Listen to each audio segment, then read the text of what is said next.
Fala, pessoal do Filosofia com Óculos, Henrique Celani aqui na área, tudo bem? Professor de Filosofia, e hoje com uma notícia muito legal. Nós vamos ter um quadro novo no canal com 2 playlists. Esse quadro novo será quinzenal e ele se chamará Zona Cinza. A ideia desse quadro surgiu na entrevista que eu fiz, na conversa que eu fiz com o Fernando Henrique Guiço, professor de Sociologia, e nós conversamos sobre Game of Thrones, Claymore e Vinland Saga. E essa conversa deu start para que a gente fizesse esse projeto juntos. Então faremos, o Fernando e eu, um projeto juntos, né? Esse projeto será vinculado no meu canal no YouTube, né, Filosofia com Óculos, e também nos tocadores de podcast. Vai ser quinzenal, né? A gente vai fazer 2 playlists, uma playlist com os vídeos na íntegra, né? E outra playlist com os cortes dos vídeos. A gente vai falar de cultura pop, né? De filmes, livros, séries, HQs, enfim, coisas da cultura pop, sempre analisando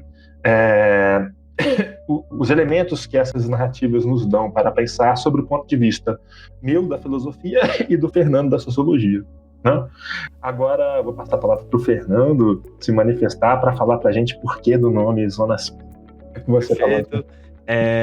Bom, se você não viu o nosso vídeo, nós também temos um vídeo, né, Henrique? Você me entrevistou, a gente falou lá sobre política, né?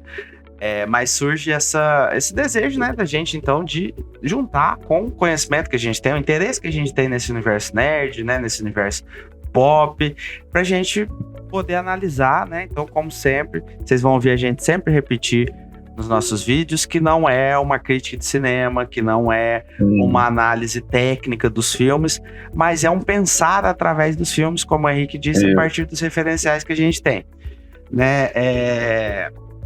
E claro, né, a gente tem a intenção de ser uma conversa sempre muito tranquila, muito aberta, né? Por mais que a gente cite em algum momento ou outro autores, a gente tente contribuir aí com mais informação para quem estiver ouvindo a gente ou assistindo. É uma conversa muito mais livre, né? É uma conversa, de fato, né, em muitos sentidos. E o nome do Zona Cinza veio muito no sentido de que nós vamos destrinchar a obra e pensar a partir dessa visão que não é uma visão nem de bem, nem de mal, mas uma visão que problematiza as situações, os contextos. Então, mesmo obras que aparentemente possam estar falando sobre heróis que podem parecer libados, a gente vai arranjar um jeito de pensar as contradições, os desafios, os elementos que comunicam dessa obra com a vida do ser humano, que é uma vida muito mais cinza em muitos sentidos. Eu acho que quando a gente começa a observar a partir da sociologia e da filosofia do comportamento humano, a gente acaba começando a se esquivar de noções muito idealistas, num sentido puro, e a gente chega à conclusão de que a vida é mais cinza, né? Tem tons muito mais complexos, dicotômicos, né? Ou seja, bem e mal, eles estão, na verdade, em diálogo, né? Mais do que dicotômicos, dialéticos até, né? Se relacionando e produzindo sempre algo que está no meio das coisas. Então a gente convida vocês, né, então, a estar com a gente e ouvir um pouco das nossas opiniões, das nossas ideias, daquilo que a gente consegue interpretar e ver em cada uma das obras que a gente vai ver. Então o Henrique já citou o nosso primeiro vídeo, que vocês vão ver em sequência, né? Essa introduçãozinha é uma amarração que a gente fez para deixar claro o nosso propósito, o que a gente quer trazer, mas o vídeo vem em sequência. Pode estar até com um áudio um pouco diferente, alguma questãozinha, porque ele foi gravado antes. Mas a gente vem com essa conversa sobre 3 obras que nos encantaram, cada um à sua maneira, né? São obras, 2 animes e uma série, né? Cada um, o Claymore um pouco mais antigo já, né? Fez sucesso há um tempo mais atrás, mas Game of Thrones recentemente, a série, né? Veio um estouro. E Vinland Saga, um anime mais recente, apesar de ser baseado num mangá mais antigo. Então, basicamente é isso. Henrique, tem mais alguma coisinha aí pra gente? Sim, talvez você escute nesse primeiro episódio, que vai ter por nome O Herói Morreu, e agora? né? Esse episódio analisamos as 3 obras que o Fernando falou, Game of Thrones, Claymore e Vinland Saga. Talvez você escute o nome Papo de Domingo, porque essa conversa que o Fernando e eu fizemos foi concebida inicialmente para ser uma entrevista do meu quadro Papo de Domingo. E aí nós percebemos a potência dessa conversa e decidimos, né, o Fernando e eu, fazermos um outro quadro. E esse quadro, como o Fernando explicou, se chama Zona Cinza. E Zona Cinza também surgiu desse papo, porque, analisando sobretudo Game of Thrones, né, o Martin traz essa novidade, ou se não é uma novidade, passa a ser, com a narrativa do Martin, daquele mundo que ele constrói, o Westeros, né, ser um mundo muito complexo, ser um mundo realmente cinza, né? Pessoas que são brancas são pessoas que não subsistem, né? São pessoas que são leais à palavra dada e irredutíveis, né? Seguem um código de ética, de conduta, de moral, né? Tem os seus valores ilibados, assim, não negocia seus valores, são pessoas que dançam nesse jogo dos tronos, né? Isso acontece, é patente na narrativa do Martin, e a gente vai até falar sobre isso, né, Fernando? Durante o papo que a gente fizer daqui a pouco, você vai ver sobre o Game of Thrones. Então, isso fica muito claro na narrativa do Game of Thrones, essa questão do cinza, né? Você não tem o bem e o mal como você tem no Senhor dos Anéis, né? Você tem o Frodo, você tem o Gandalf, você tem o Aragorn, que são figuras do bem, né? São bem brancas. Até o Gandalf vira o branco. E interessante isso. E você tem o Sauron, né? Você tem o mal muito marcado, né? Você tem os orcs, são feios, né? Então, tipo assim, ele trabalha com essa dicotomia clássica entre bem e mal, né? E o Martin rompe com isso na cultura pop, né? Com uma obra... Imagino que tenha outras obras que fazem isso, mas obra de sucesso... Não que as outras não tenham sucesso, né, Fernando? Mas obra, assim, que foi pro mundo tanta pop... expressão, né? Uma obra que teve gravada, que fez isso, né? Pelo menos que eu li, assim, que eu fiquei sabendo, foi Game of Thrones, que fez essa questão do cinza, né, dos 50 tons de cinza, da complexidade da psique humana, né, do que o ser humano é capaz de fazer em situações extremas, né, para sobreviver, enfim, para defender os seus, os que ele ama. Então, Zona Cinza é muito por conta disso, né, essas 3 obras, Game of Thrones, Vinland Saga e Claymore, são obras cinzas, né? Sim. Os personagens ali retratados não são bonzinhos e não são mauzinhos, né? Essa utopia meio que infantil é deixada de lado. Então, Zona Cinza por conta disso, ouvinte e espectador aqui do canal. É isso aí. Então, pessoal, vem com a gente e vamos lá ouvir um pouco. Vamos deixar vocês com um episódio agora, O Herói Morreu, e agora? Né? Espero que vocês... E agora? O herói foi tirado de nós, Fernando. E agora? Agora aguenta, coração.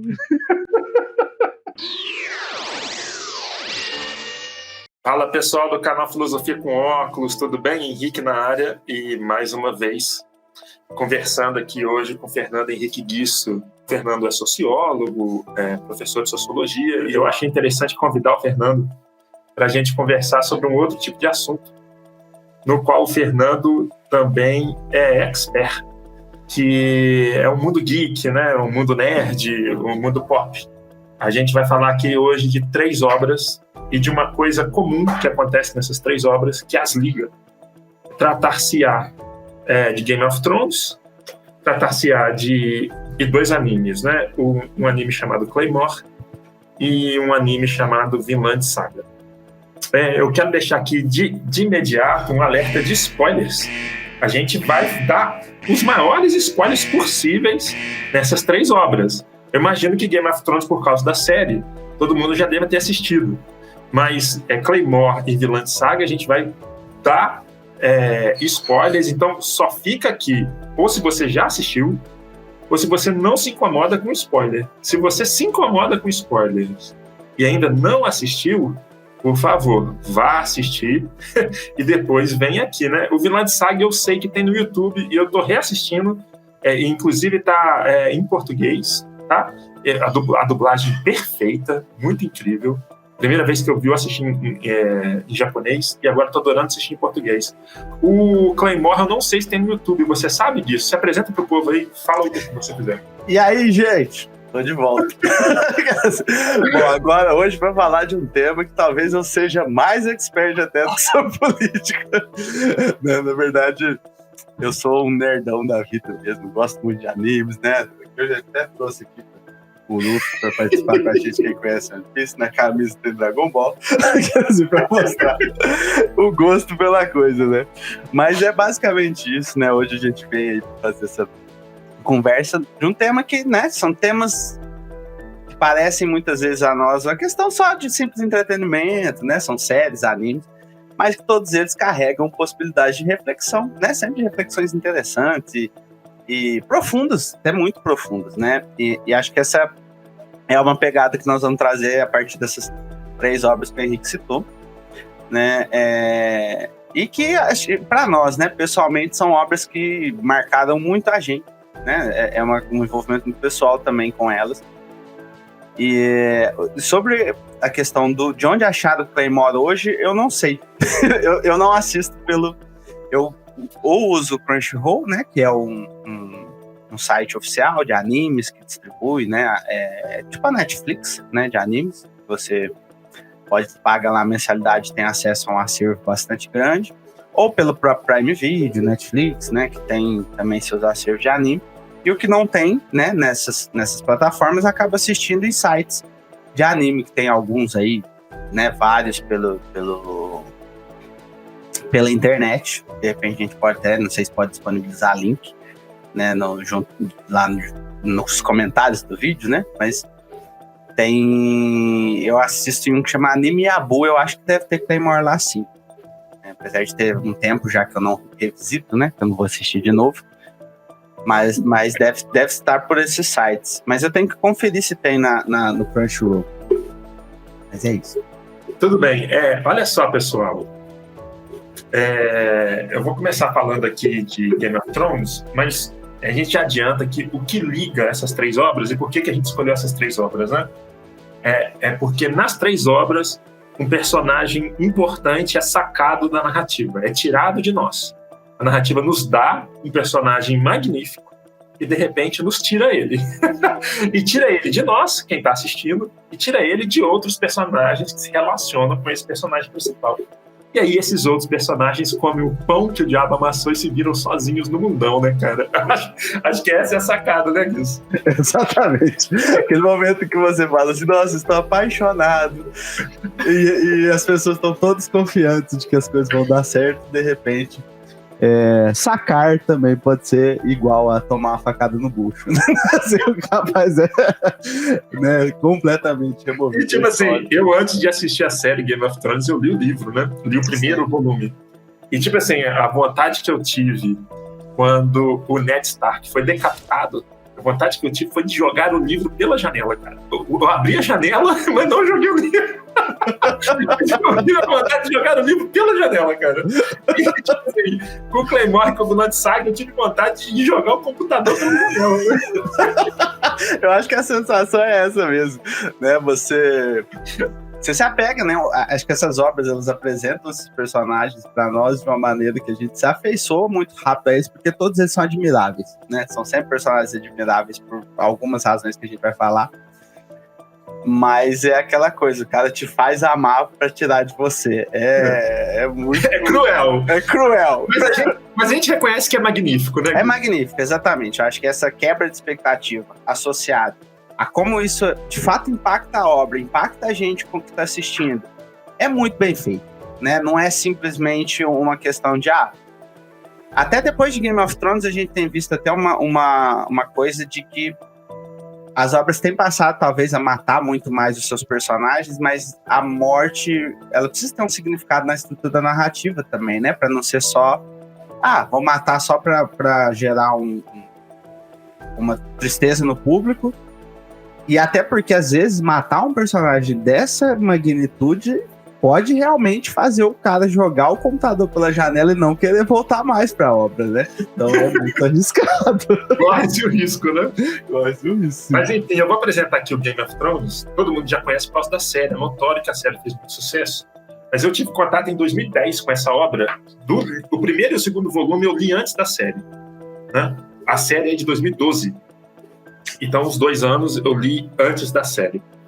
E o que acontece? Eu percebi que tratava-se de um livro diferenciado, né?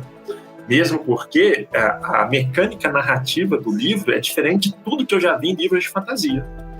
o livro não é sobre só um personagem, não. O livro tem arcos. E o narrador é um narrador distinto para cada arco do livro. Cada arco ele tem uma personagem como foco, né? E o narrador é a consciência emancipada daquele personagem, de modo que se troca os arcos, se troca os personagens, se troca o narrador, o que o narrador tem acesso daquele mundo. O Martin descortina para a gente um mundo, um planeta inteiro, né, com continentes, cada continente com sua cultura, né, e várias culturas dentro de um mesmo continente, e o continente principal, que é o Westeros, todo mundo deve saber disso, é um continente que equivale à Europa medieval. Mas tem uma religião ou várias religiões próprias, culturas próprias, enfim. E a gente entra nesse universo pela casa Stark, né? Por quê? Porque dos 8, eu não sei os números exatos aqui, mas dos 8 arcos que tem no primeiro livro, uns 5 ou 6 são arcos de personagens da casa Stark. Então você se familiariza, sobretudo, com Jon Snow, com o Ned Stark, né? Que é o nosso mote aqui. O primeiro é o Ned Stark, tem a Catelyn, tem a Arya, tem o Bran. Enfim, são vários os personagens da casa Stark que discutem no universo. Então você, no primeiro livro, aprende sobre esse universo com o olhar, né, da casa Stark. Então eu me reconheço, se eu fosse fazer parte desse mundo e pudesse escolher, eu queria nascer na casa Stark. Quem não, né? Tipo assim, eu acho os Starks muito mais interessantes, inclusive, do que os Targaryen, ou do que os Lannister, enfim. Essa questão do inverno está chegando e de que os Stark não usam carrasco é uma coisa incrível, né, disso. Será que se o Putin seguisse essa ideologia dos Stark, de que os Stark não usam carrasco, quer dizer, quem fez a sentença que execute a espada, será que ele manteria a guerra, disso? É uma pergunta complexa, né? Assim, de repente o cara joga uma pergunta dessa, sei lá, não vai pensar nisso, não. Cara, mas eu acho que é muito sobre uma ética, né? Os caras têm uma ética. Os caras têm uma ética. E eles vão pagar o preço, inclusive, né? Dessa ética. Que é uma coisa que a gente vai ver aqui no jogo político, né? Não só a Rússia, né? Mas raramente. Os governantes vão aperta o botão. Talvez a grande frase seja, né? Cada casa do nosso mundo, na verdade, aperta o botão. Porque e acho que é legal, né? Porque a força desse, né? Executa, né? O cara se põe, ele se responsabiliza pela ação, né? E a gente vê isso lá quando o Ned brada a espada para executar, né? Para fazer, o cara se envolve, né? O líder se envolve diretamente. Não, eu tô falando isso, Guiço, porque execução. O primeiro capítulo é assim, o Martin coloca o primeiro e o último capítulo dos Coringas. Sim. São personagens que narram que morrem. O primeiro capítulo e o último capítulo, o personagem que narra morre, né? E o que acontece? Tem um personagem na muralha, o primeiro capítulo do livro, ele morre.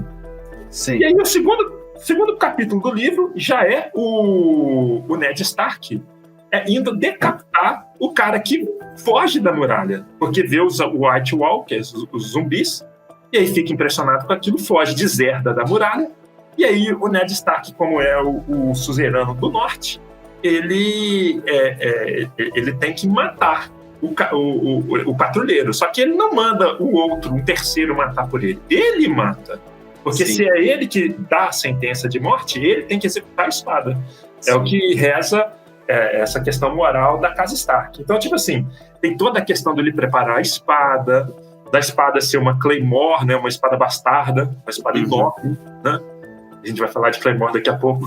E, tipo assim, depois que ele decapita o soldado, ele vai para debaixo da árvore, limpa a espada, reflete sobre essa ação dele, ele leva o filho mais novo para ver a decapitação, porque no futuro esse filho também vai ser um lorde. Então, tipo assim, tem toda uma ética da casa Stark que é simplesmente incrível e apaixonante, né, Guiço?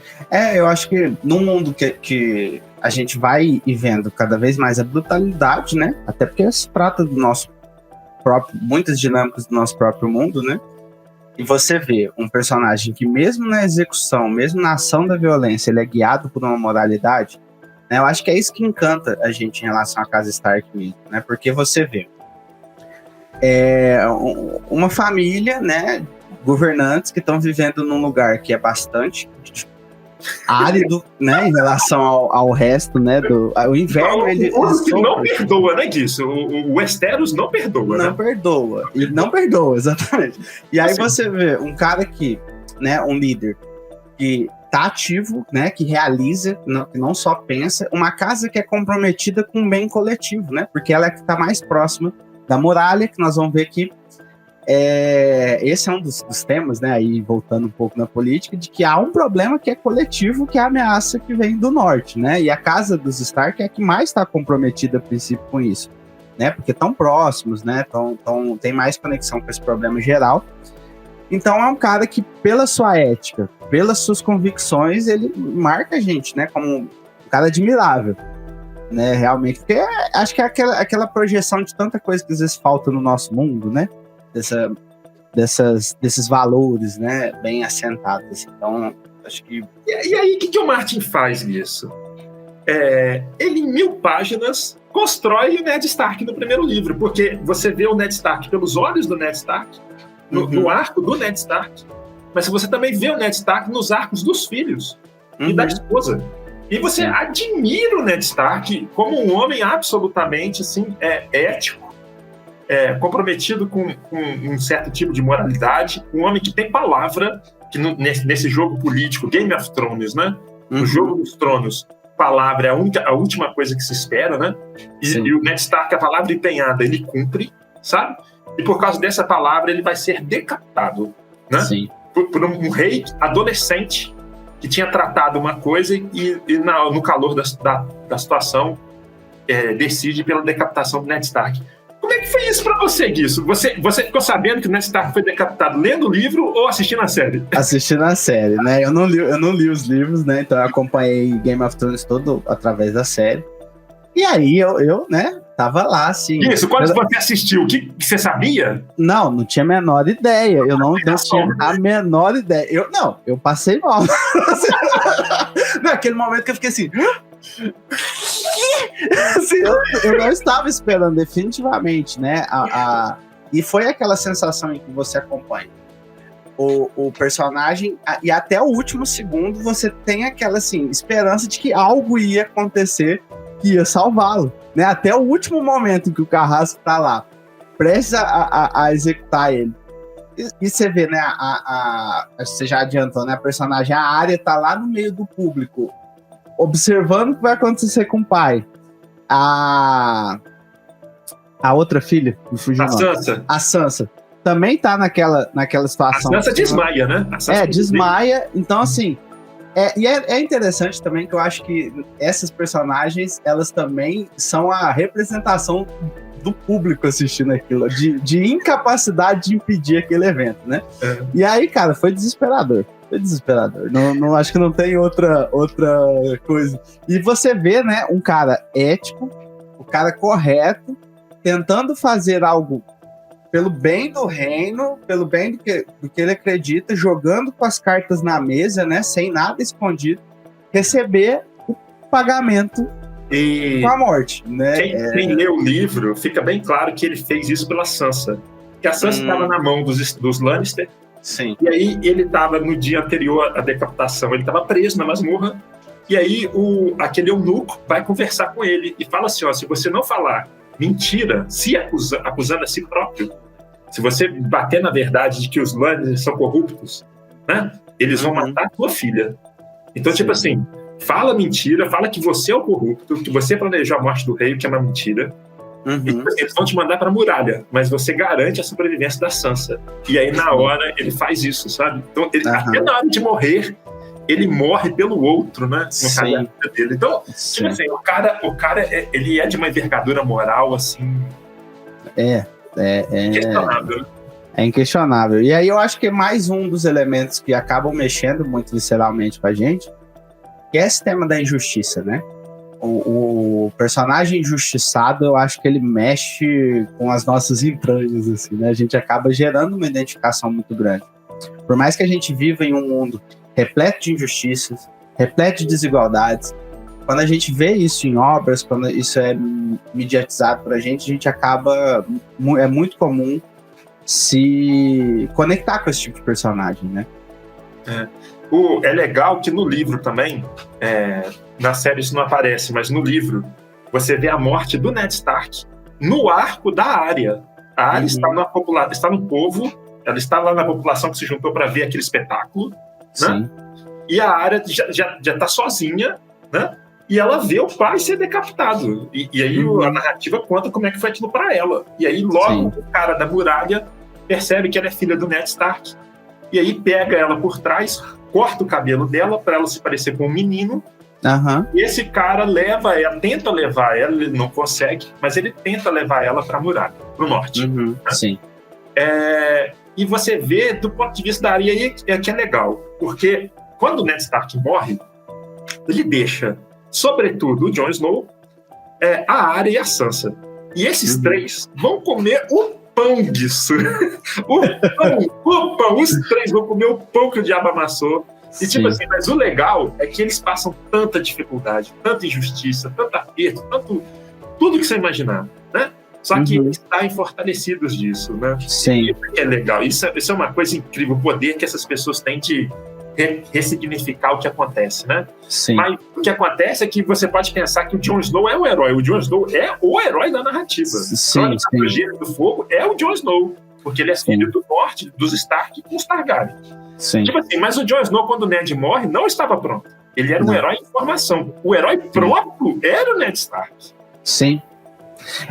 E é interessante que eu acho que quando a gente pensa em Game of Thrones, eu pelo menos vejo o Jon Snow como legítimo herdeiro do Ned, né? Como figura que se comporta muito parecido com ele, né? Como você falou, é o herói, né? É o herdeiro moral do Ned, né? Exatamente. Que chega, né? A gente vê aquela coisa da inocência, né? Dele em vários momentos, como um personagem que tem uma pureza, né? Que ele tem uma motivação muito, muito, pelo menos isso em termos da série, que ele vai até cometer, né? Alguns erros parecidos com...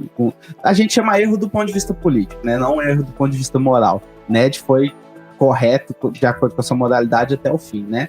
Mas foram erros sequenciais em termos do mundo da política, né? Que é justamente dar a sua palavra e manter a sua palavra até o fim é um erro, é um grande erro político, porque o político ele tem que estar o tempo todo lidando com contingências, né? Se a gente for buscar lá em Maquiavel, você já ia ver aquela questão. E se a situação muda, a palavra tem que mudar, né? Isso.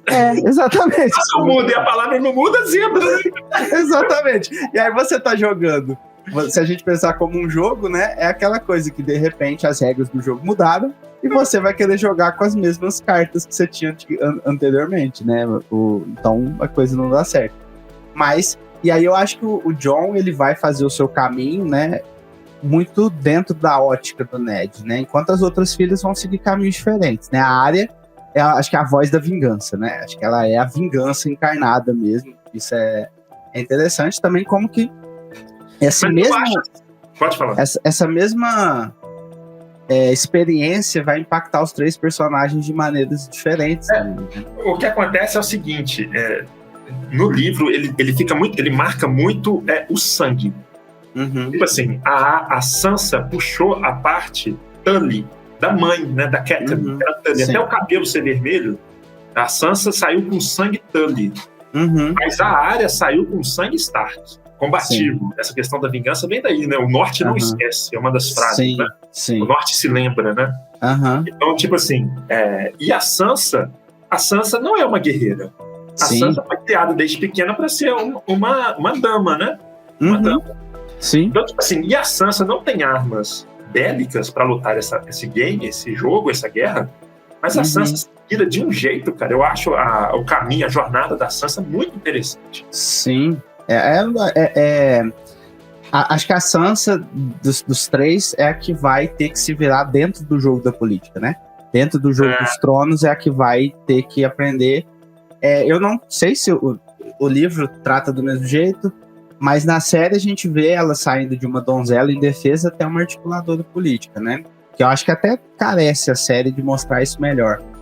Mas a gente vê ela crescendo como no livro ela ainda não vira, chega no 5º livro, ela não vira articuladora política, mas ela tá no caminho, mas ela tá começando, ela desperta, aí acaba o 5º livro. Mas a gente não sabe no livro o que acontece com ela. Com ela, sim. Eu acho que dessa a gente já vê então, né, o efeito que esse personagem ser retirado, né, produz tanto sobre os protagonistas quanto sobre o mundo como um todo, né? Acho que o Ned era uma engrenagem tão importante, né, que quando ele é retirado daquele sistema, tudo sai do eixo, né? Tudo começa um grande movimento, né? De reorganização do todo. De reorganização de tudo, né? Aquela peça era tão central que se não mexer, o negócio não vai funcionar mais. Né, eu acho isso muito legal, né? Que acho que é a grande questão que vai estar por trás dos nossos. Se a gente tem um foco, né, nessa conversa nossa nos protagonistas, que são impactados, mas tem essas figuras centrais, né, essas peças da engrenagem que satélites, vão... né? Satélites. Estrelas, né? Exatamente. E aí, no momento em que esse sol apaga, a gente vai ver a escuridão. A nossa trajetória é uma elipse, porque tem o sol. Se o sol apaga e desaparece, a gente sai pela tangente para o espaço escuro e vazio. Exatamente, né? Como, cara? E aí, só que aí o louco é que essas, né, se a gente fazendo assim com muita liberdade astrofísica, né, essas estrelas, elas vão ter que elas mesmas se tornarem sóis, né? Esses planetas, né? Vão ter que em algum momento se tornar sóis, passar por essa mudança de natureza mesmo, né? Perfeito disso. Né? Eles eram uma coisa que tem que luz, né? Emergir luz. Eles vão ter que sair daquilo que eles eram e podia viver da luz dos outros para eles mesmos emitirem uma luz intensa, né? Ou morrerem no processo, né? Deixa eu falar uma coisa pra gente terminar Game of Thrones. O Jon tem um arco, a Arya tem um arco, a Sansa tem um arco, o Bran tem um arco e o Robb, que é o filho mais velho e quem vai suceder o Ned Stark quando o Ned Stark morre, não tem um arco. Sim. Você vê o Robb no arco da mãe, porque a mãe é extremamente protetiva em relação ao seu primogênito, que é o Robb. Ah, né? Sim. Uhum. E isso é uma coisa tão interessante, isso. Sim. Ele não deu um arco pro Robb. O que o Martin estava querendo dizer pro leitor quando ele não dá um arco pro cara que é o mais forte deles todos, dos descendentes do Ned Stark? Sim. O que você acha? Eu acho assim, pelo menos assim, aí eu já vejo um pouco mais da ótica da série, né? Mas a gente sabe que acontece algo parecido com ele nos livros, né? O Casamento Vermelho e tal. Ele também morre, né? Ele também morre. O Casamento Vermelho, eu quis jogar o livro pela janela assim. Não, morre o filho disso. Morre o filho, exatamente. E por motivos iguais, né? Parecidos, né? Muito parecidos, né? Eu acho interessante que o Robb... uma frase que eu acho muito legal na série, acho que deve vir do livro, que fala, né? Eu tô ganhando todas as batalhas, mas eu tô perdendo a guerra. Tipo assim, o cara era um excelente estrategista, né? Um cara que vai ganhando as guerras, mas ele vai... Combatente, né? Combatente, estrategista do ponto de vista militar, né? Mas ele vai perdendo a guerra com as suas alianças, né? Ele não consegue aglutinar, e aí essa é uma diferença dele em relação ao Ned, né? O Ned também deu conta de reunir, porque o Norte, o que é o Norte? O Norte é um monte de famílias diferentes, né? Um monte de gente com uma origem semelhante, mas com seus próprios valores, com suas próprias crenças, seus próprios símbolos, né? A gente vai vendo que cada casa menor está aglutinada pelas casas maiores, mas tem suas próprias identidades. E aí o Robb não consegue satisfazer aquele monte de desejo de vingança, de raiva, de... E ainda tem tem uma casa que é a casa que esfola as pessoas. Eu esqueci o nome deles. Os Boltons. Os Boltons. Ainda tem que mexer com o Bolton. Com o Bolton, né? E esse é estrategista aqui. Ele é estrategista no nível psicopata, né? Que é o que deixa muito claro. Mas eu acho que essa questão do Robb, né? Eu acho que não ter um arco, acho que já é um prenúncio de que ele vai ser mais um que vai rodar, né? Assim, que vai rodar com... Tipo assim, você vê o Robb pelo olho materno, cara. Sim, isso é muito interessante isso. Muito interessante. E aí pode ser, talvez, né? Acho que demonstrar que essa proteção, ela foi, na verdade, uma armadilha também pra ele. E a Catelyn morre junto com o filho, né? Sim, junto com o filho. Pois é. Até o final ela fica junto com o filho. Então, eu acho que, né? magnífico essas coisas, como que ele, na verdade, já vai nos anunciando algo, né? Que às vezes a gente não quer aceitar que vai acontecer, né? Tanto que a obra tem uma série de prenúncios que você só vai se dar conta quando chega, né? Quando a coisa acontece. Não, o Martin tem a capacidade de fazer assim, ele abre um parênteses na página 100. E aí no outro livro, na página 800, ou seja, 2.000 páginas depois, ele fecha aquele parênteses que ele abriu, cara. Como que ele consegue fazer isso? É um planejamento absurdo em relação, né? Absurdo em relação à própria obra. Vou falar assim, quem assistiu a série, minha sugestão, tá? Se for possível, leia o livro, porque o livro recompensa muito o leitor. É o melhor livro de fantasia que eu li, assim, sem sombra de dúvida. Sim. E eu já li o Silmarillion, já li o Hobbit, já li Deuses Americanos, todos esses são maravilhosos, não tem nem que chamar nem pouco. Né? Não li o Senhor dos Anéis, interessante isso. Mas dos livros de fantasia, o Game of Thrones pra mim foi o melhor. Então, ele recompensa muito o leitor. Cara. Sobre essa questão da mecânica narrativa dele, ser narradores distintos e narradores que não são onipotentes, né? São narradores que estão dentro da consciência do personagem. Então, se o personagem está bêbado, se ele tem a consciência alterada, se ele toma um veneno, tipo assim, o narrador também está confuso, cara. Nem sempre o que o narrador diz é verdade. E aí ele te confunde. Isso é bem interessante. Foi o único livro que eu vi que trabalhou assim, cara. É interessante essa questão que tem um movimento, né, na literatura do narrador, de você passar a ver o narrador como alguém que não é plenamente confiável. Né? O narrador ele também mesmo nos livros em que o narrador é uma figura onipotente, onipresente, nem sempre ele necessariamente deveria acreditar em tudo que ele está dizendo, né? Isso é muito legal. Isso tira uma segurança do leitor também, né? Acho que o Martin trabalha com os POV, né, Guiz? Sim. Point of View, né? Sim. Eu acho muito isso para mim também é uma coisa muito desafiadora, né? Eu tenho pretensões de escritor, né? Tô escrevendo aí um livro de fantasia também. E eu acho muito desafiador você assumir tantos pontos de vista diferentes e eles não parecerem o mesmo, né? Na escrita mesmo. Você conseguir em cada point of view encarnar uma personalidade, e ter uma visão de mundo diferente uma visão de mundo diferente. Você acabou de sair dele, né? Exatamente. Isso como escritor aí fica né? Eu acho que é um grande elogio, um grande desafio para quem gosta de escrever com um ponto de vista, né? Eu particularmente no livro que eu estou escrevendo, eu gosto muito de ponto de vista também, né? Escrever a partir das percepções do personagem. Aí você não deixar todos eles parecendo iguais, né? É um desafio muito, muito legal. Mas enfim. Beleza, a gente encerra aqui a narrativa, a análise do Game of Thrones e a gente passa para o segundo momento da nossa conversa, que é Claymore. Vai disso, Claymore. Bom, Claymore é um anime, né? Claro que vem de uma obra anterior, que é um mangá, né? Então tem o mangá e o anime. Foi produzido, o anime veio ao ar em 2007, então já tem um tempinho, né? Mas eu indico todo mundo que procure, porque eu gosto muito do anime, apesar do anime, no finalzinho, eu acho que dá uma escorregada legal, assim, em termos da continuidade que o mangá tem, né? Mas é uma obra também muito visceral, né? É uma obra, assim, com muita violência. Não é pra crianças, né? Não, definitivamente não. Em que a gente acompanha, né? A princípio, a obra começa centrada numa personagem, que é a Teresa, que é uma personagem, assim como o Ned, admirável, né? Não pelos mesmos motivos, né? A Teresa, ela é admirável pela sua força, pelo impacto que ela tem, né? E é legal, né? Porque ela é uma personagem num mundo que é extremamente visceral, em que a gente vai ver essas Claymores, né? Pra gente explicar melhor, elas são guerreiras, né? Num mundo onde existe, né? Uma espécie de demônios, né? De criaturas. Os Iomas, que são criaturas que vão lembrar muito os Onis, né? Os demônios da cultura oriental, né? Que são criaturas distorcidas, monstruosas. E eles comem gente, né? Eles comem gente.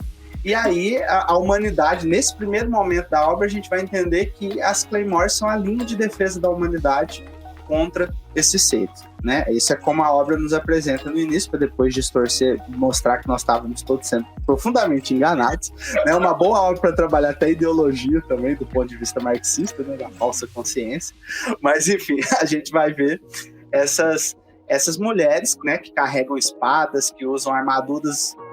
Deixa eu fazer um parêntese, Guiz. Oi, pode falar. a espada que elas usam é uma espada bastarda. Sim. É uma espada de 2 mãos. Sim. E aí é o seguinte, a espada bastarda, que a Ned Stark também, a Gelo, é uma espada bastarda.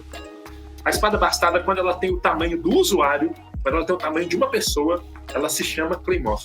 Daí que vem o nome das guerreiras. Das guerreiras. E aí, elas carregam essas espadas, né, com armaduras até bastante leves, que a gente vai ver, praticamente um bichinho, né? Mas com essa espadona, que elas manejam com muita liberdade, porque são muito mais fortes do que os humanos comuns. Mas por quê? Porque elas passam por uma experiência em que elas recebem o sangue desses Yumas, né? É colocado lá uma espécie de experiência genética, que vai transformar elas em verdadeiras máquinas de guerra, né? Capazes de enfrentar essas criaturas. Mas por mais que sejam fortes, ainda muitas delas perecem no combate, porque vão encontrar criaturas ainda mais poderosas que elas, né? E aí, nesse começo da narrativa, nós acompanhamos essa personagem que é a mais poderosa dos Claymores. Mas vou fazer outro parênteses disso. A energia vital das guerreiras e dos monstros se chama Yuki. Yuki, sim. As guerreiras conseguem ver os monstros, porque os monstros se metamorfoseiam de pessoas. Sim. E as guerreiras rastreiam o Yuki. E aí tem guerreiras até mais sensitivas do que as outras. Isso, a gente vai ver que elas cumprem, né, ao longo da narrativa, elas vão ver funções diferentes, né? Tem a Galateia, é o olho de Deus, né? A Galateia que mais rastreia. Capaz de ver até com muita distância, né? Sentir a presença deles. E a Teresa é a máquina de guerra, né? Mas quando a guerreira usa o Yuki, ela pode se tornar um Yuma. Elas são guerreiras que o tempo todo estão numa certa vivendo. Além delas terem que enfrentar um inimigo poderosíssimo que ameaça a vida delas, elas têm um limite que precisa ser respeitado, porque senão elas próprias se transformam, né? E aí tem uma discussão política, assim, de civilização e barbárie incrível, né, disso? A civilização e a barbárie tá dentro da guerreira. Da guerreira, quando ela passa o limite da barbárie, ela pede pra morrer. Isso, uma linha muito tênue, né? E aí ela tem que fazer uma escolha, quando ela tá diante da morte, de preservar aquilo que ela considera que ainda tem de humano, ou abraçar essa monstruosidade para permanecer viva, né? Isso a gente vai ver esse dilema aparecendo em vários momentos da obra.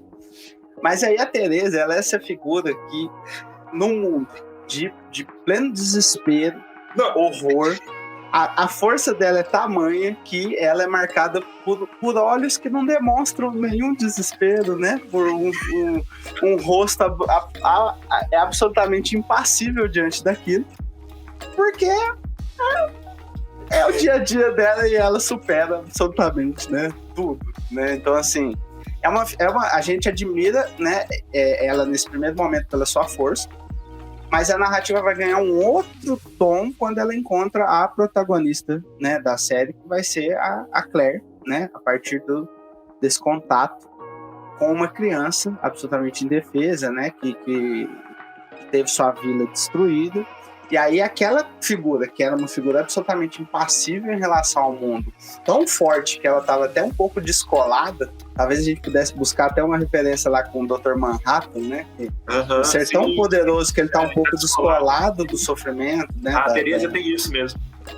Quando ela entra em contato com a Claire, ela vai ser tomada por uma humanização, né? Isso vai tornar ela ainda mais interessante. E aí deixa eu fazer uma análise aqui. Essa cena me fez chorar na narrativa quando eu vi pela primeira vez. Porque a Claire era uma menina muda porque ela sofreu violência, inclusive sexual, pelos Yuma. Os Yuma mataram toda a família dela, abusaram dela e ela sobreviveu, mas ela foi tão barbarizada que ela não falava. E ela começa a seguir a Teresa. E a Teresa chuta a menina, joga a menina no rio, a Teresa não tá nem aí, né? Ela não quer saber, sim. E aí a cena que ela ganha a Teresa é de uma sutileza e de uma beleza, sabe? De uma doçura tão grande naquele universo que contrasta tanto com aquele universo que não perdoa, cara, um universo brutal. Que a Teresa se ajoelha chorando e falando: essa menina me salvou, porque essa menina estava preocupada mais comigo do que consigo mesma. Essa menina me seguiu não por ela, essa menina me seguiu por mim. Eu estava perdida, né?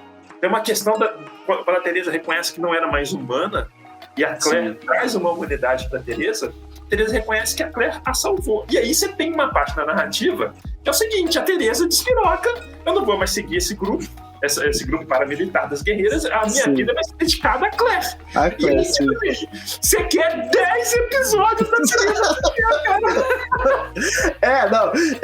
Eu acho legal essa quebra de paradigma, né? Que é quando, e eu acho que alguns de nós, a gente tem medo de passar por mudanças dessa dimensão, né? Acho que quando algo é introduzido na nossa história, mas que quebra com os fundamentos do que a gente tinha, né? Da realidade. Tem até um termo que a gente usa, né? Acho que vem da psicologia, que chama de dissonância cognitiva, que é quando você vai negando tudo que acontece no mundo, os fatos, as narrativas que vão contra aquilo que está na base do teu funcionamento, aquilo que está estruturando a tua cognição sobre como que o mundo funciona. Né? E aí, quando algo entra, e se você permite que aquilo entre, aquilo te abala, né? Você não consegue ser o mesmo depois daquilo.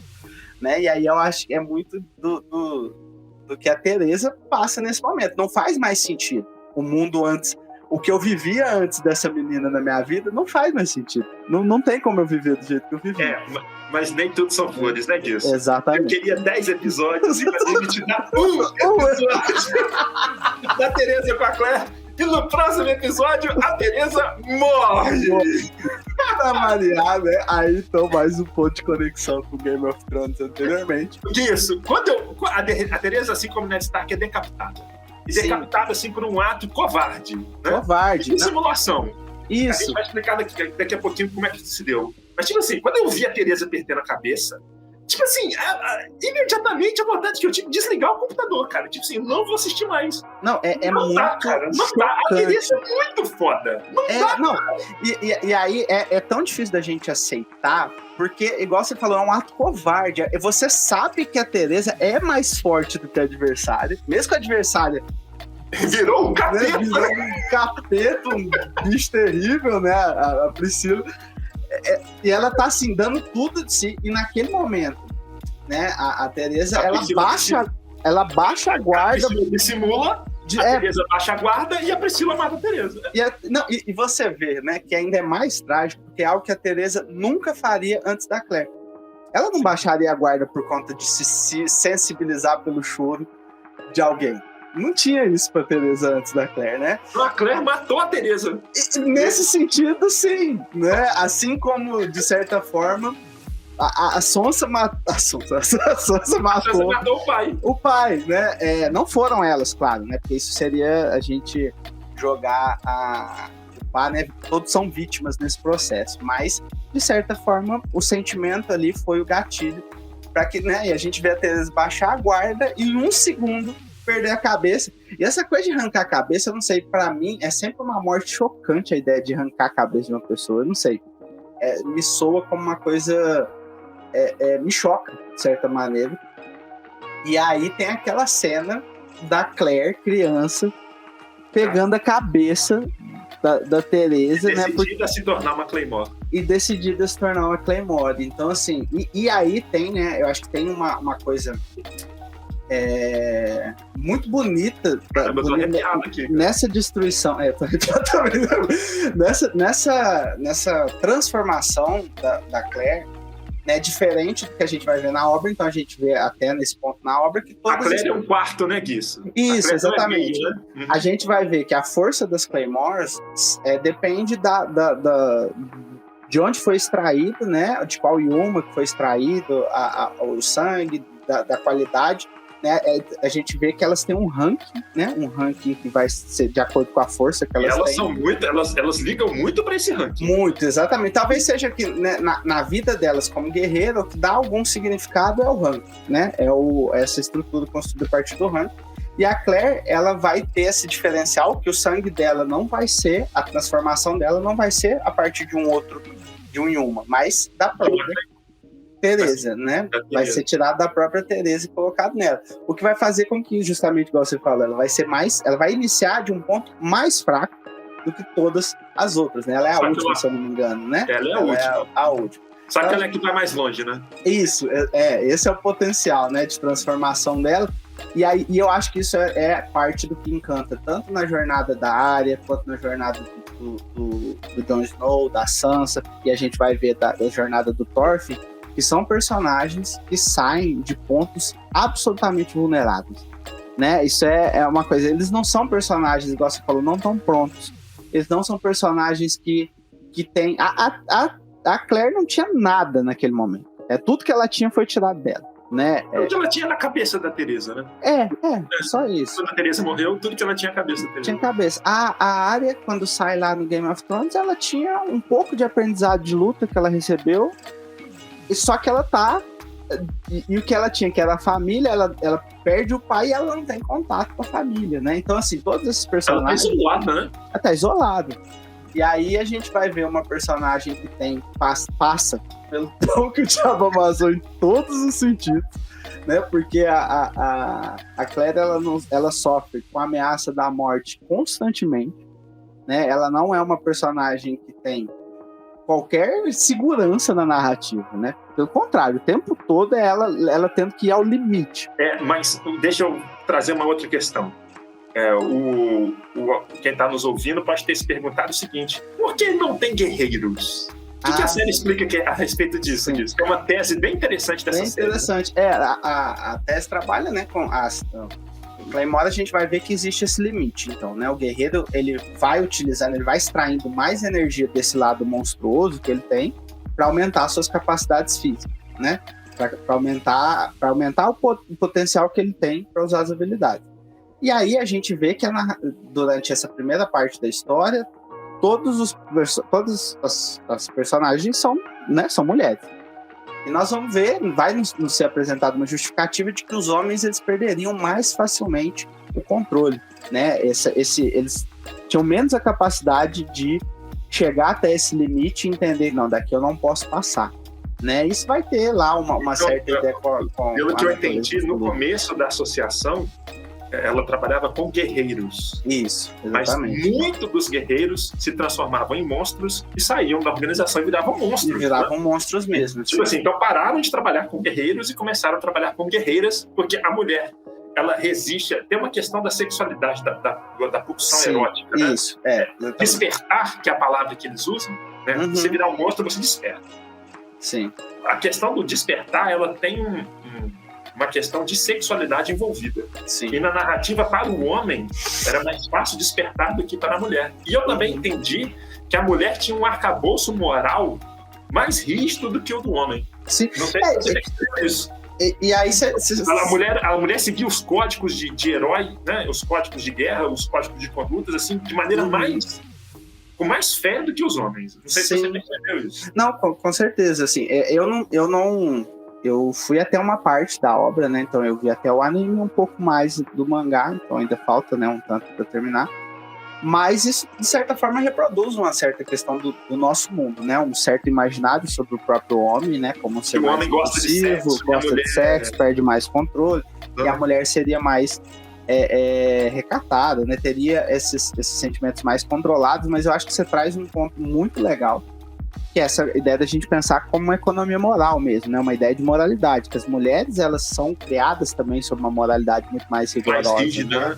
Mais rígida. Elas têm que ser mais contidas do que os homens. Os excessos masculinos normalmente são permitidos, né? Os excessos femininos não, a série trabalha com isso. Pra gente terminar, Claymore, eu quero falar da cena da decapitação da Teresa. O que acontece? A Teresa deserda, né? Depois de encontrar a Claire. Como ela deserda, a associação de guerreiras, os homens que comandam a associação de guerreiras, dão o veredito da morte dela. Sim. Só que como é que mata a Teresa se ela é mais forte? A Teresa era a número 1. Isso. Só juntaram a 2, a 3, a 4 e a 5. 4 guerreiras para lutarem com a missão de matar a Teresa. Sim.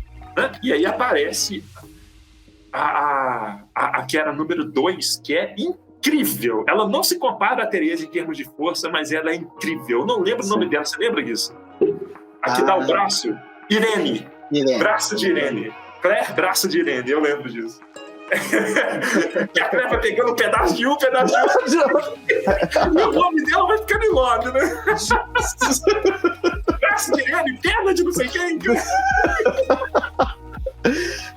Isso aí é muito legal, porque é o reconhecimento de que nós somos a soma daquelas pessoas que participam da nossa vida, né? Caraca, nós, como seres humanos, a gente é isso. A gente precisa reconhecer isso. O nosso sucesso não depende só da gente, mas depende do somatório das pessoas que passaram pela nossa vida, né? A própria humanidade assiste, para quem nos assiste, saiba o seguinte: a Irene tinha um braço, porque ela perdeu um braço na luta contra a Teresa. Sim. E anos depois, 20 anos depois, quando ela encontra a Claire, o único braço que ela tinha, ela dá pra Claire, porque a Claire tinha perdido um braço. E a Irene fica sem braços. E ela dá o braço dela, que é o braço da espada, pra Claire, né? E a Claire coloca o braço dela no corpo, isso é possível para as guerreiras. Sim. E a Claire fica sendo Claire, braço de Irene, né? Irene, ela aumenta o poder e tal, então é uma coisa muito incrível. Não, é muito bacana. E, era a espada da luz, a técnica, né, disso? A espada era tão rápido o manejo da espada que você não via, né? Eu acho que eu tô um pouco confuso porque depois tem aquela outra personagem que tem uma técnica muito semelhante. Mas aí eu fico confuso do nome das duas. Você lembra aquela do norte? Vai ter, né? Tem aquela situação em que elas vão. A Teresa A Miriam? A Miriam é um golpe diferente, mas tem aquela outra personagem, porque depois a gente vai vendo a narrativa que a gente descobre que essa associação é, na verdade, uma organização muito mais mal intencionada do que aparenta no começo, né? E elas vão mandar uma série dessas Claymores que começam a levantar dúvidas sobre o que está acontecendo, elas mandam essas personagens para a morte, e a Claire vai, né, para essa situação. Ela é mandada para a morte também, mas lá ela conhece uma outra personagem que tinha até os cabelinhos assim cacheados, que tem um golpe muito parecido com o dela, mas eu esqueci, enfim. Também não é. Mas enfim, o que acontece? As 4 guerreiras lutam com a Teresa, e as 4 guerreiras não são páreo para Teresa. Só que uma das guerreiras, a Priscila, que eles falam Priscila, a Priscila desperta, cara, lutando com a Teresa.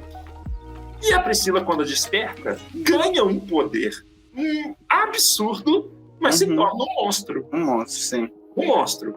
E mesmo assim, ela não é páreo para Teresa. A Priscila, despertada, muito forte, não é páreo para Teresa. E a Teresa nem usa nada, nem o olho dela fica amarelo. Tipo assim, nem tem forma. Teresa é muito forte. Sim. E aí o que acontece? Numa cena de luta, a Priscila dissimula, coloca a espada no chão e começa a chorar, falando que não quer ser monstro e pedindo para que a Teresa a mate. Né?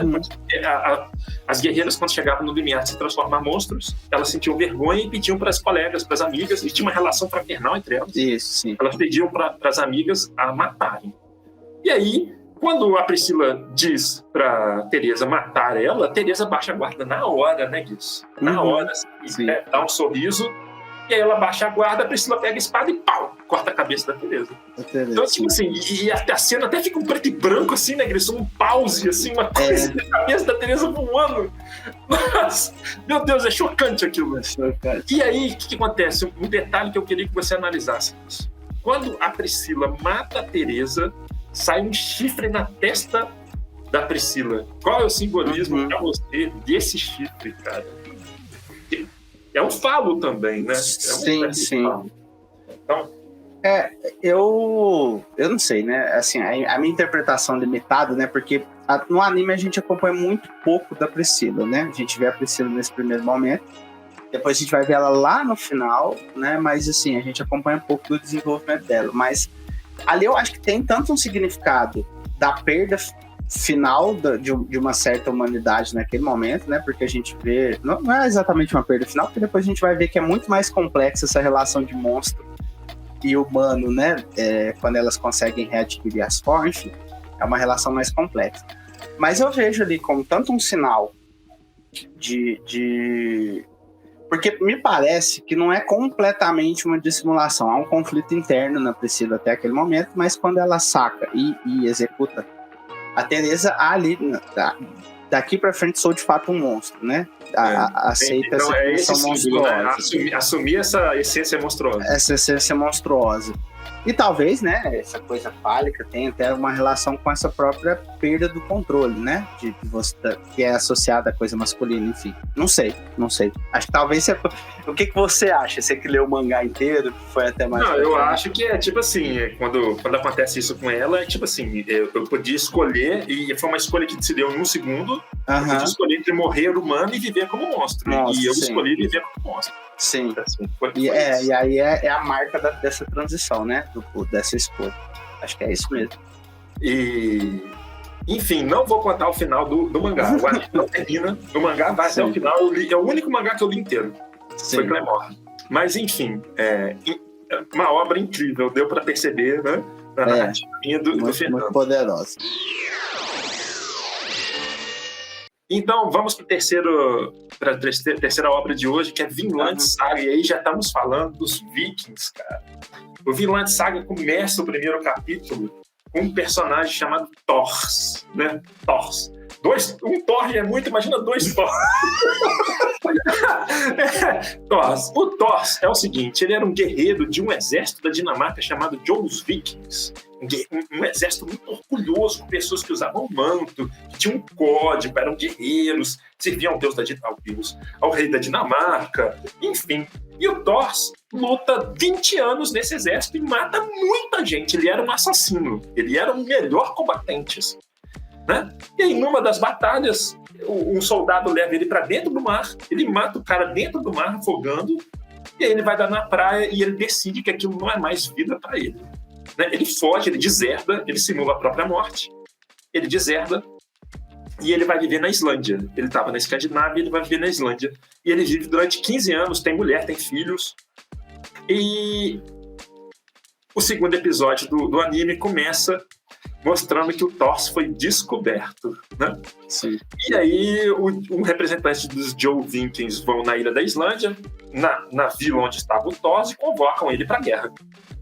Thor, você vai vir para a guerra, o rei está disposto a perdoar a sua deserção, mas você terá que vir, eu estou indo agora, você daqui a 2 dias pega o barco e vai lá para o lugar tal que você vai participar da guerra. Se você não for, eu mato toda a vila. E aí o Thor é obrigado a ir para a guerra, não querendo ir para a guerra. E aí o que acontece? No final do episódio, você sabe que é um estratagema do Flock, que é esse representante, e ele pede para um mercenário a morte, a cabeça do Thor. Né? Sim. E aí tem o primeiro arco que vai até o 6º episódio, né? E aí acontece uma coisa incrível. Vai lá, Gilson. Antes da gente chegar, né, nesse ponto, eu acho que é muito interessante. Já no primeiro episódio, a gente entende que o Thor é um cara poderosíssimo, fortíssimo, né? O anime, por mais que... um arcabouço moral impecável. Né? Não, então, e aí eu acho que quando a gente começa a ver, a apresentação ela sempre mexe muito comigo também, porque me lembra da primeira situação problemática que é apresentada, que é quando um escravo foge, sim, vai parar na casa do Thor.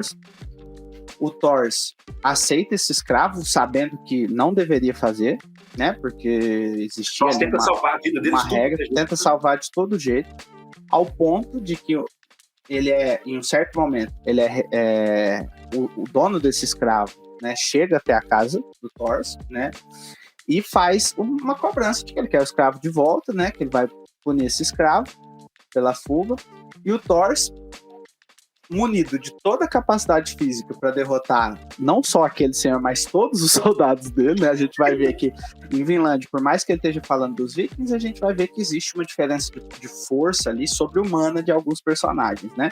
O Thor é um desses caras, ele tem uma força sobre-humana, é o exército de um homem só, né? Que ele conseguiria ali derrotar todos eles. É o Big Boss, né, Guilherme? Isso, né? O Big Boss, cara, é o Big Boss, né?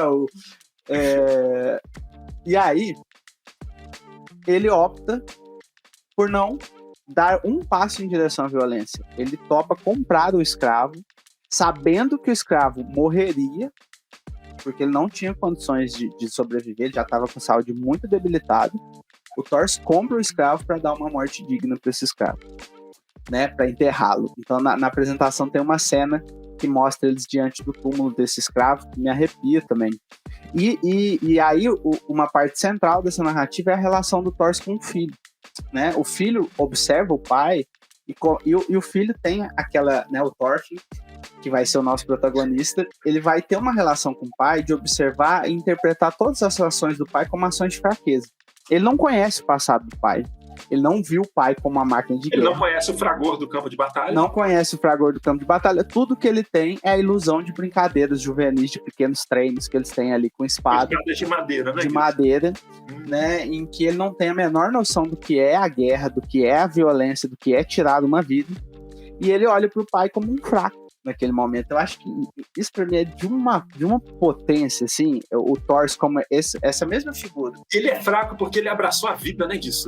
Sim. O Thor abraçou um compromisso com a vida, né? Com a vida. É uma ética pela vida, sobretudo, né? Alguém que conheceu a morte, que foi um cara que foi um serviçal da morte. Um serviçal da morte, exatamente.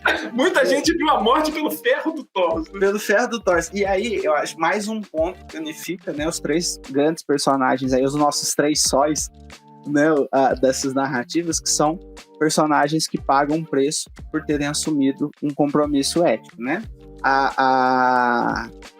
A gente já viu bastante do Ned, né, por ter sido esse bastião moral, correto, falar a verdade, assumir os seus compromissos.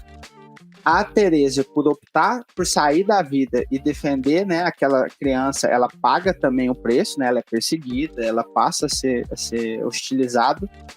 E o Thor, mais uma vez, por ter optado por um caminho que prioriza a vida, ele vai pagar um preço também. E, inclusive, ele paga o preço de sentir o repúdio do seu próprio filho, né? Sentir que o seu filho não consegue reconhecer isso. E aí a gente vai ter justamente... Tem uma cena pra mim que é simbólica, quando o Thorfinn descobre uma adaga, uma pequena espada, uma espada de criança, que uma criança pode usar, né? Não é de criança, mas uma criança pode usar. Ele abre, tira da bainha e vê o brilho do metal e fala, é belo. Sim. E aí o Thor chega, pega na lâmina e sai sangue na mão. E ele fala assim, contra quem você vai usar isso, Thor? E o Thorfinn fala, contra o inimigo. E aí o Thor pergunta, quem é o teu inimigo, Thor? Aqui diz, é de arrepiar, né? É de arrepiar. Homem, o Thor fala, nenhum homem é inimigo de nenhum homem. Thor. Sim. E aí, né, ó, já deu arrepio de novo. A gente vai ver um personagem, né, que tá disposto a pagar o preço final pra não derramar sangue de novo, né? E é isso que ele vai fazer. Ele vai morrer por causa disso, ele vai morrer pelos seus valores, pelas suas crenças, né? E aí a gente vai ver uma situação em que, né, o Thor, então, ele é coagido a ter que participar, né, sob a ameaça da vila. Então ele é colocado nesse jogo que todos os outros personagens que a gente citou também são colocados, quer ser colocado nessa situação limite. Qualquer escolha que ele vá fazer vai derramar sangue de alguém, né? Tem esse risco. Então, no final das contas, ele faz um plano, né, de que, na verdade, ele pega e coloca o pessoal no barco para levar, faz toda a cena, mas ele já está planejando que o único sangue que seja derramado fosse o dele, né? Mas aí o nosso querido Thorfinn, a nossa criança problemática, né? Ele vai querer seguir o pai, né? Imaginando que eles vão para a guerra, ele entra no barco, vai junto com o pai, né? Escondido. E eles vão, né, nesse barco, e aí o pai, né, no meio já distante, né, da Islândia, eles vão descobrir que o menino tá lá. Mas o plano do Thor era ir com eles até um ponto, para depois que eles fossem embora e só ele ficasse, né? Se eu não me engano é isso, que é o plano do Thor. Mas o Thor não sabia que ele estava com a morte secreto, exatamente, o plano secreto para matá-lo, né? E aí a gente vai ver uma cena absolutamente incrível, um combate assim, eu acho fantástico de ser assistido, né? Em que vai vir. Antes da gente falar do combate, vamos falar da figura do Askeladgis, que é o anti-Thor, né? E é interessante, o anti-herói, que é muito mais desenvolvido e tem um número de minutos em que ele aparece em cena muito maior do que do próprio Thor, e isso é incrível, né? Sim. Ele é o oposto do Thor e ele é o personagem da série. Olha que coisa incrível. Ele é o oposto do Thor, mas ele não é exatamente o oposto do Thor totalmente, se a gente for pensar. Porque o Askeladd, né, ele vai aparecer pra nós como mercenário, um cara apaixonado. Só pra falar, o Askeladd é o líder de um exército de 100 homens mercenários. Mercenário. Faz qualquer coisa por dinheiro, sacou? Isso, e sim que ele nos é apresentado. Ele é o cara que faz tudo por dinheiro, é um cara com... A gente vê ele como um cético, nem é um cético, como um cínico em relação à vida, assim, né? Um cara que aprendeu a ignorar as coisas, a viver de uma maneira muito, muito cínica mesmo em relação a tudo. E aí ele vai com essa tropa, né? Obviamente, ele contratado para cumprir essa tarefa é um grupo de mercenários muito bom, né? E aí ele pergunta pro Flock, que é o líder dos Joe Vikings, por que vocês não fizeram o serviço? Por que terceirizar o serviço pra gente? Sim. E o Flock evade, não quer responder. Sim. E aí depois ele fala com o segundo da linha de comando, né? O cara que vira o Berserker. Ele fala, ele não quis fazer o trabalho porque esse homem vai dar trabalho. Ia desmoralizá-lo, né? Ia desmoralizá-lo, sim. E aí o Askeladd, ele vai ser, né, um personagem que a gente vai ver.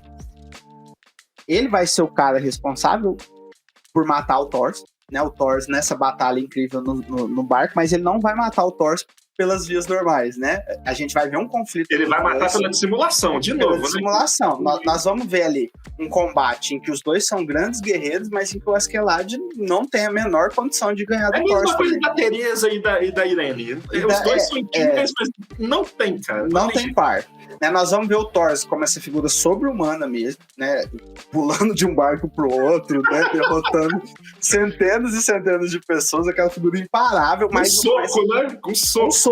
Isso que é interessante. A gente vai ver que ele sabe que ali ele não tem outra escolha senão entrar no combate, mas até ali ele vai levar essa ética de não tirar a vida, porque ele poderia simplesmente ter pego a espada e seria até muito mais fácil para ele matar todo mundo.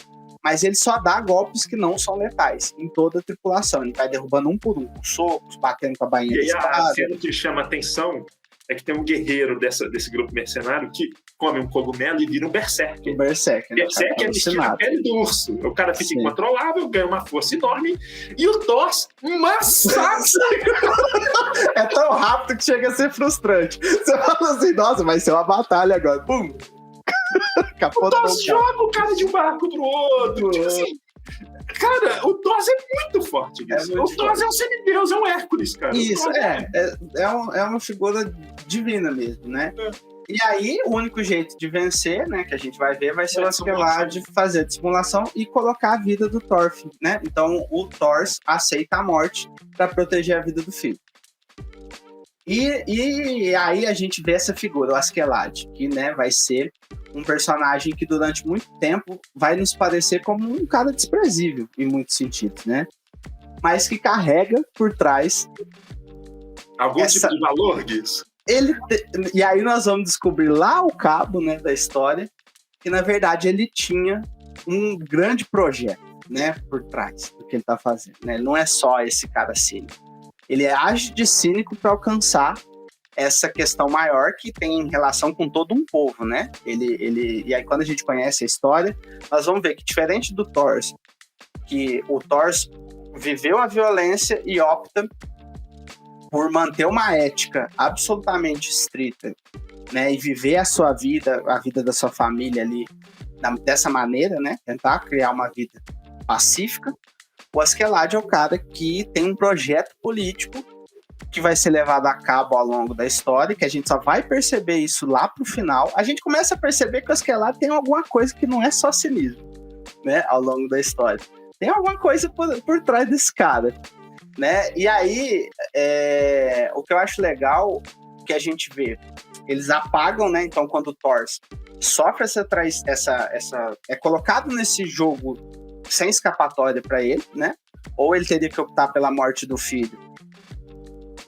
Então ele faz lá um acordo, aceita morrer, uma cena em que ele toma uma punhada de flecha, né? Ele é flechado e a gente vê que ele aceita a morte, ele abraça a morte, né? Com uma certa tranquilidade até, sabendo que o filho dele está sendo resgatado, mas o filho é marcado decisivamente por essa experiência, né? E aí é o seguinte, o Thorfinn, que é o nosso personagem a partir desse segundo arco da narrativa, vai ser o personagem da narrativa, ele e o Askeladd.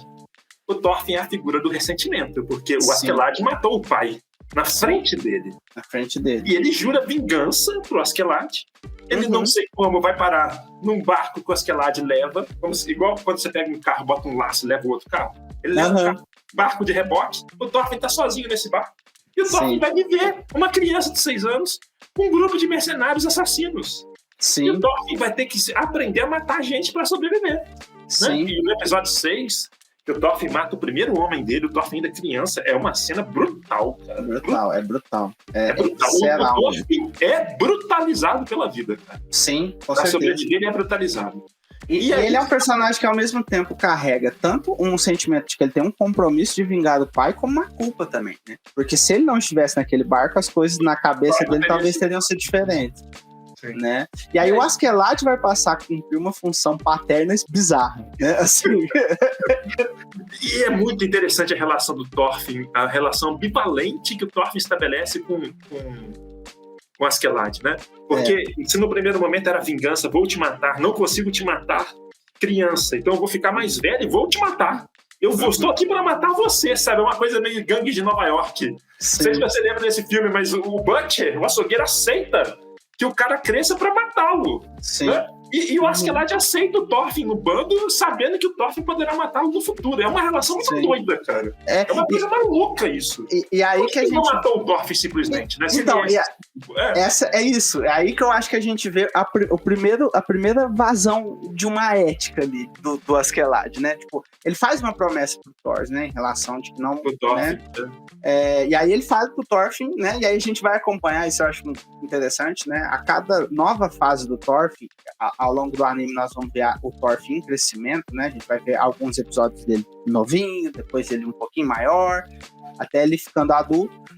E a gente vai ver ele sempre, né? O Askeladd dando a chance pra ele. Você quer me enfrentar? Tudo bem, pode me enfrentar. E aí os dois sempre se enfrentam, né? A gente vê em alguns momentos ele dando a chance pro Thorfinn matá-lo e ele sempre se defendendo como grande guerreiro que ele claramente é, né? E o Thorfinn não consegue, mas ele deixa o Thorfinn vivo e a gente tem essa coisa. Ele sabe. Quando o Thorfinn estiver vivo, eu tenho a chance de estar morto no futuro, né? No futuro. Thorfinn é o cara que dá vingança, ele vai vingar o pai, vai ser derrotado. E ele não elimina o Thorfinn, isso é muito interessante. E aí a gente vê, ele nos dá uma justificativa de que ele estaria usando o Thorfinn como uma arma, né? Ele vê um potencial no Thorfinn e de fato ele usa o Thorfinn em vários momentos como uma ferramenta. Batedor, né? Como um batedor, como alguém que é capaz, né, de fazer coisas. O Thorfinn tem que se provar o tempo todo, isso é interessante também, né? O Thorfinn sabe que para ele ser reconhecido pelo bando, ele tem que se provar.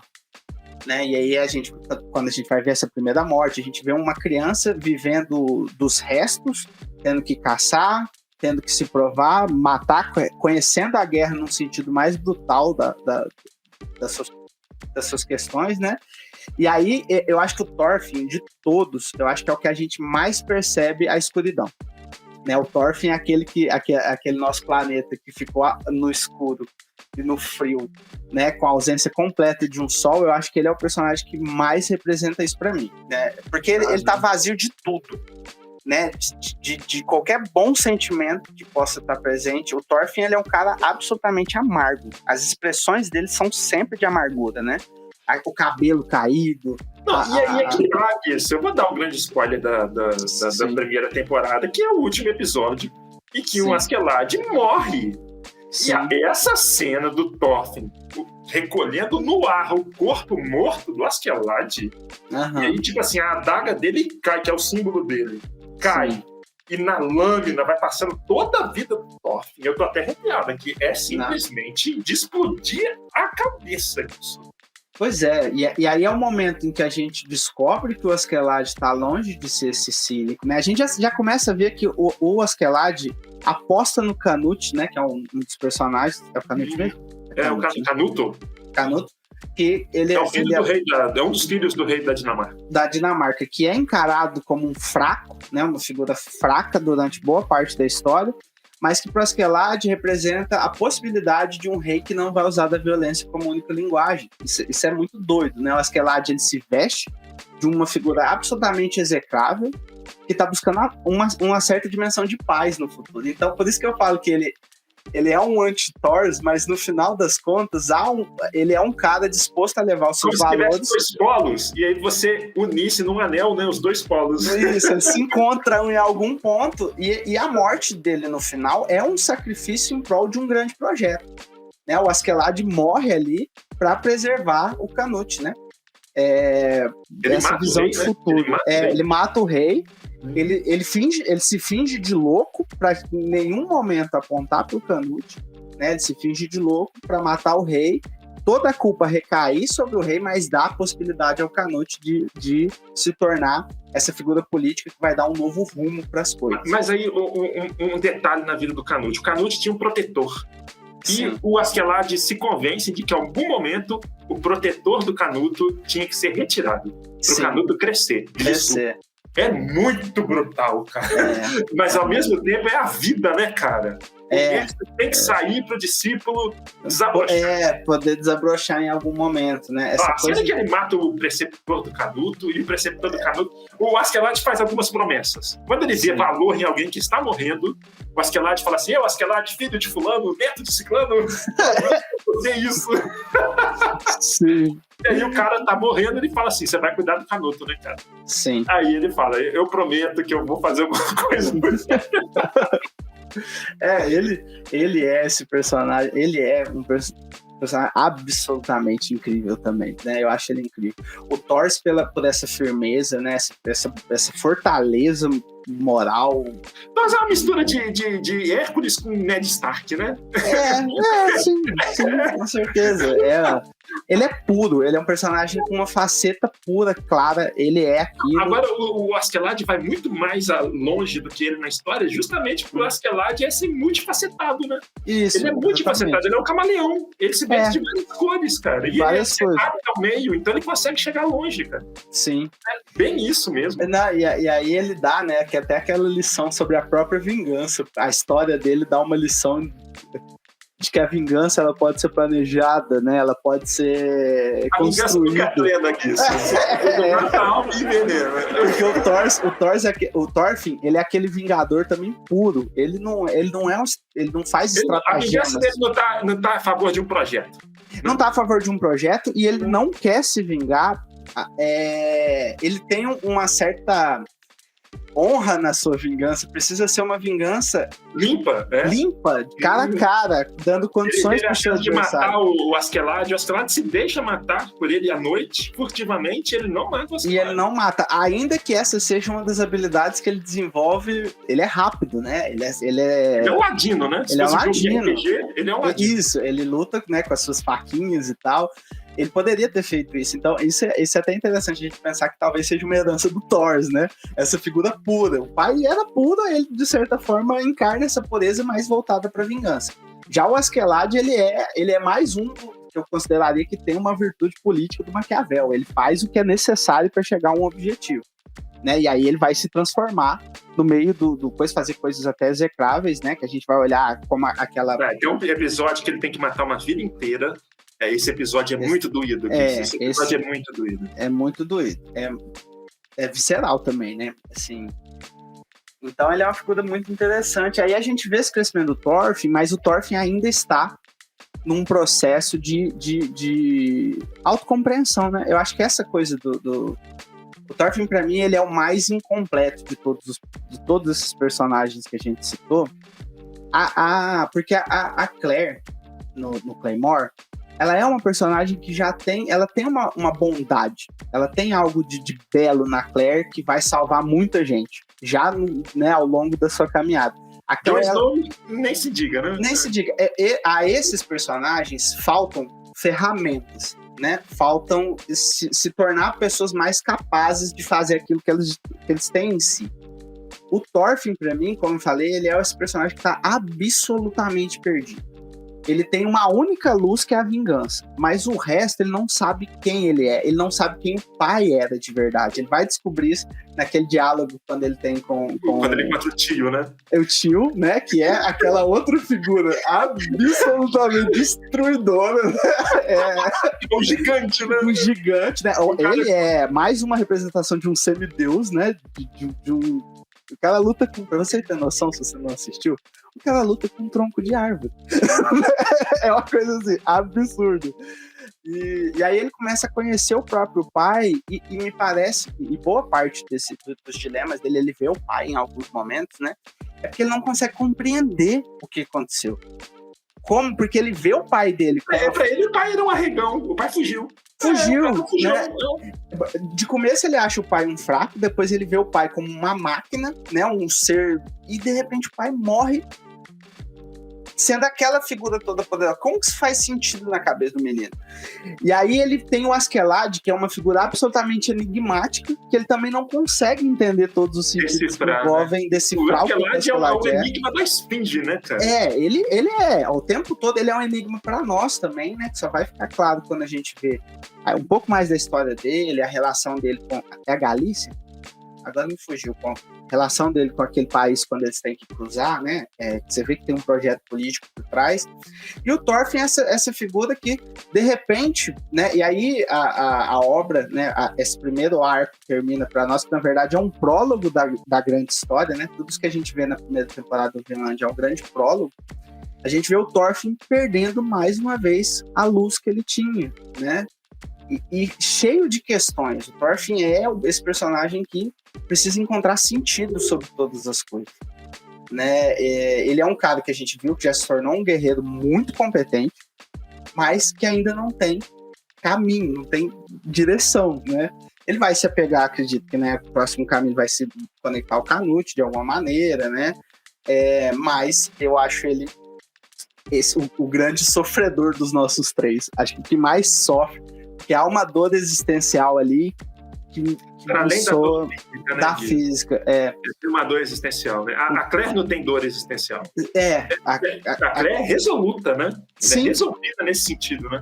A marca da Claire ela tá disposta. O Jon Snow tem um momento que ele tem que desertar da patrulha, enfim, mas ele também é um cara que segue bem o caminho, né? Sim. O Jon Snow.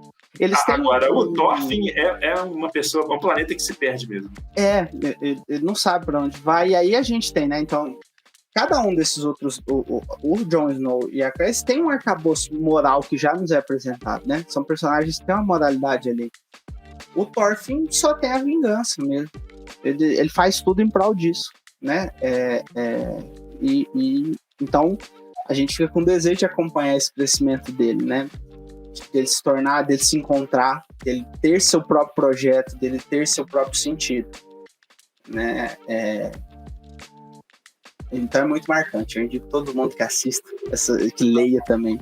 Isso, olha só, a gente tem mais de uma hora dessa conversa. Eu acho que foi uma conversa absolutamente incrível. Tipo assim, para você ver como o Fernando falou no começo, né? São obras da cultura pop, da cultura nerd, enfim, mas são obras que refletem o mundo, nos fazem pensar, como deu para perceber na narrativa minha aqui do Fernando. Né? Eu acho que tem obras dentro da cultura pop que trazem o que há de melhor sobre uma reflexão do homem nesse mundo, né? Nesse mundo que muitas vezes é brutal. Sim. Então, eu queria te agradecer, eu acho que foi uma conversa incrível. Vou dar a palavra para você falar o que você quiser, se despedir. Uhum. E fica aqui aberto convites para conversas futuras. Sim. Não, foi absolutamente um prazer falar sobre essas obras, né? Eu gosto demais, né? Sou apaixonado principalmente pelos animes, mas claro, também gostei muito do Game of Thrones, apesar da série ter, né, feito algumas escolhas bem ruins, na minha opinião, pro final.